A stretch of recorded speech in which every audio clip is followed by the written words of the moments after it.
So thanks very much for the opportunity to give an overview of my research lab here at the University of Delaware. So I actually did my PhD training about a decade ago here at the university. I did a postdoc at Penn State and then took a faculty position at the University of Texas in Arlington, where I worked for almost 5 years. Texas was not for me, and so I wanted to get back to the East Coast. I was fortunate enough to find a position here back at the University of Delaware. I started technically last August, I suppose. So it's been about a year, and we're fully up and running now in the lab. So we call ourselves the Cardiovascular Psychophysiology Laboratory. I was trained as a cardiovascular physiologist and have only recently, really towards the end of my postdoc and then as a faculty member, have really kind of brought in the psycho part of that laboratory name. So our lab is particularly interested in understanding the mechanisms of increased cardiovascular disease risk in adults with depression. So just to get us all on the same page, major depressive disorder is a pervasive and debilitating illness characterized by mood disturbances, anhedonia, and alterations in cognition and behavior. It's associated with 9 core symptoms. The greater the number and the severity of the symptoms, the greater likelihood that the person will suffer from functional impairment in everyday life. So, these numbers are kind of a moving target here in terms of epidemiology studies. It's estimated that depression will affect approximately 10 to 15% of adults across the lifespan. That number is likely an underestimate. It's also projected to be the leading cause of global disability and disease burden by 2030. So, not all that far away from now. Some studies will already list it as the leading cause. So, certainly a major public health challenge. And this comes along with staggering economic implications as well. So, I think there's quite obviously a whole pocket of the research community that is very interested in understanding why individuals develop depression in the first place. I'm not uninterested in that, but our lab is really more focused on someone has depression. Now they're also at an increased risk for cardiovascular disease.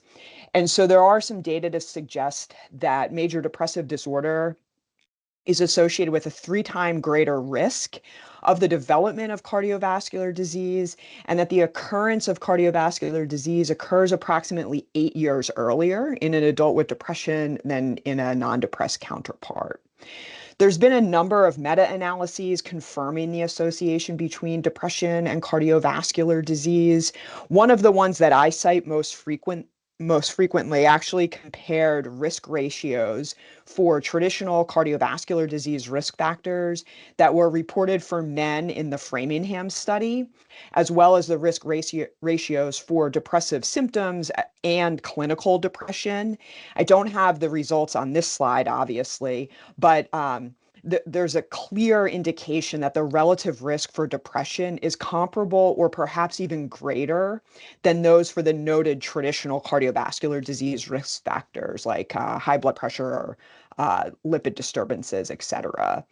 Um, this link between depression and cardiovascular disease remains significant even when accounting for lifestyle factors and socio-demographic characteristics as well. So it really is, I mean, obviously depression is impacted by a lot of health behaviors and things of that sort, but the link to cardiovascular disease remains strong.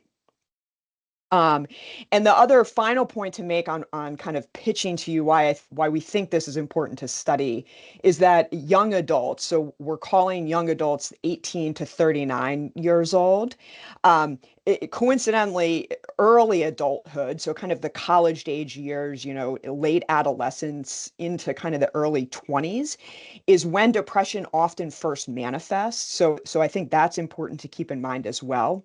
But in this age range, this 18 to 39-year-old bracket, having depression increases the lifetime risk of developing cardiovascular disease to nearly 70%.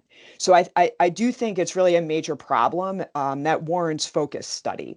And that's really where we come in. We're working hard to try to understand what are some mechanisms linking depression to accelerated cardiovascular aging. So we have a couple of different projects that are either going on in the lab currently or we've completed while I was at the University of Texas in Arlington. We're very, very interested in trying to understand the link between stress susceptibility or stress vulnerability and depression.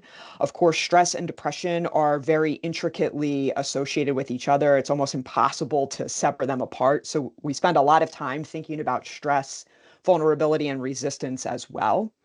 Um, we've done some studies and are trying to get this off the ground in the lab now.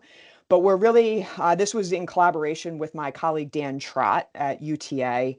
We're really interested in T cell dysfunction, which can be broadly thought of as changes in both phenotype and then actual functional outcomes for T cells as well, thinking about why do adults with depression, some adults with depression at least, have a greater inflammatory milieu. I'd say our bread and butter is really that middle part of the figure there. We're really focused on vascular dysfunction as likely being a causative initiating factor in the development of cardiovascular disease. We've done a number of studies now showing that adults with depression seem to have an imbalance in vascular homeostasis, favoring vasoconstriction at the expense of vasodilation. And of course, this then leads to target organ damage, et cetera, et cetera. And a PhD student, Ashley Darling, recently graduated, actually just in May. And her dissertation series of studies was focused on understanding sympathetic overactivity in adults with depression. I trained with Bill Farquhar, who's now the dean of the College of Health Sciences here, and that this is really what I come back to all the time is sympathetic control of blood pressure as this causative factor driving cardiovascular impairments and kind of increased disease risk. So that's kind of just a quick summary, I think, of what we're doing in the lab. As I said, I'm new-ish here at Delaware, so still kind of in the early stages of establishing some new collaborations and thinking about new avenues of research moving forward.